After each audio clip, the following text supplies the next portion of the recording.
Baldur was one of the most beloved of all the gods. The son of Odin, the chief of the gods, and the benevolent sorceress goddess Frigg, Baldur was a generous, joyful and courageous character who gladdened the hearts of all who spent time with him. When therefore he began to have ominous dreams of some grave misfortune befalling him, the fearful gods appointed Odin to discover their meaning. Baldur's father wasted no time in mounting his steed, Sleipnir, and riding to the underworld to consult a dead seeress whom he knew to be especially wise in such matters. When, in one of his countless disguises, he reached the cold and misty underworld, he found the halls arrayed in splendor, as if some magnificent feast were about to occur. Odin woke the seeress and questioned her concerning this festivity, and she responded that the guest of honor was to be none other than Baldur, and indeed all that she prophesied would come to pass. Frigg, yearning for any chance of saving her treasured son, however remote, went to every entity in the cosmos, living or non-living, and obtained oaths to not harm Baldur. After these oaths were secured, the gods made a sport out of the situation. They threw sticks, rocks and anything else on hand at Baldur, and everyone laughed as these things bounced off and left the shining god unharmed.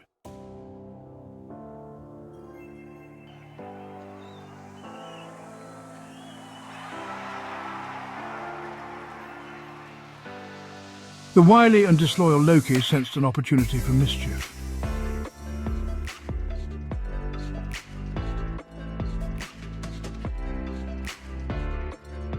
Did all things swear oaths to spare Baldur from harm? Oh yes, the goddess replied, everything except the mistletoe.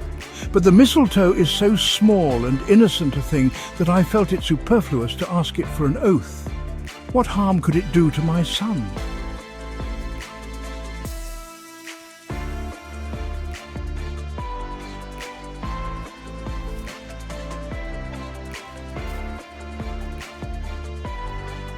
Immediately upon hearing this, Loki departed, located the mistletoe, carved a spear out of it, and brought it to where the gods were playing their new favorite game.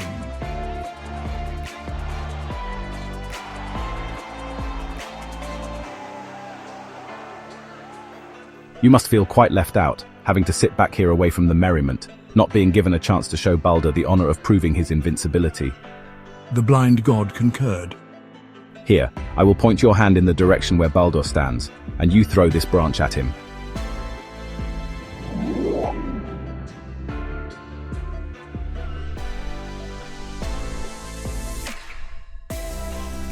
So hard threw the mistletoe, it pierced the god straight through, and he fell down dead on the spot.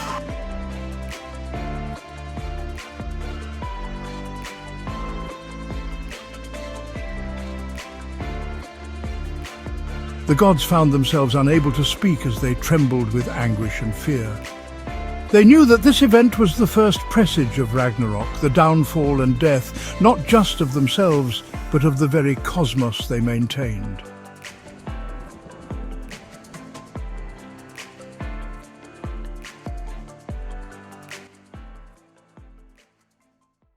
At last Frigg composed herself enough to ask if there were any among them who were brave, loyal and compassionate enough to journey to the land of the dead and offer Hel, the death goddess, a ransom for Baldur's release.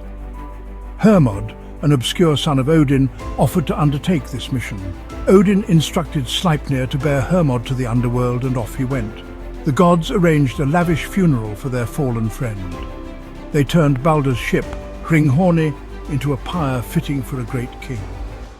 When the time came to launch the ship out to sea, however, the gods found the ship stuck in the sand and themselves unable to force it to budge. After many failed attempts, they summoned the brawniest being in the cosmos, a certain giantess named Hyrrokin. Hyrrokin arrived in Asgard riding a wolf and using poisonous snakes for reins. She dismounted, walked to the prow of the ship, and gave it such a mighty push that the land quaked as Hringhorni was freed from the strand. As Baldur's body was carried onto the ship, his wife Nanna was overcome with such great grief that she died there on the spot, and was placed on the pyre alongside her husband. The fire was kindled, and Thor hallowed the flames by holding his hammer over them. Odin laid upon the pyre his ring Draupnir, and Baldur's horse was led into the flames.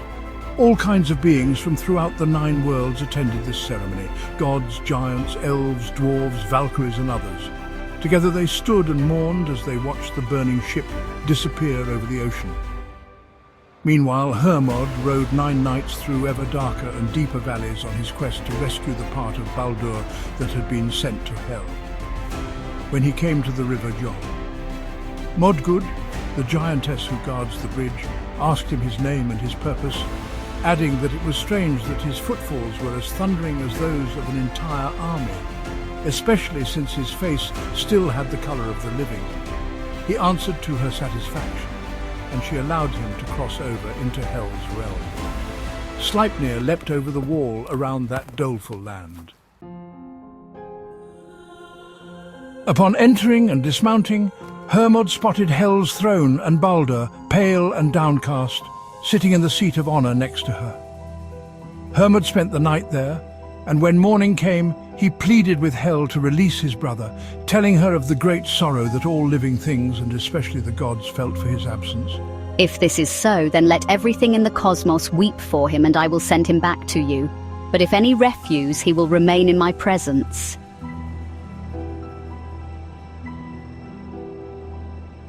Hermod rode back to Asgard and told these tidings to the gods, who straightway sent messengers throughout the worlds to bear this news to all of their inhabitants. And indeed, everything did weep for Baldur.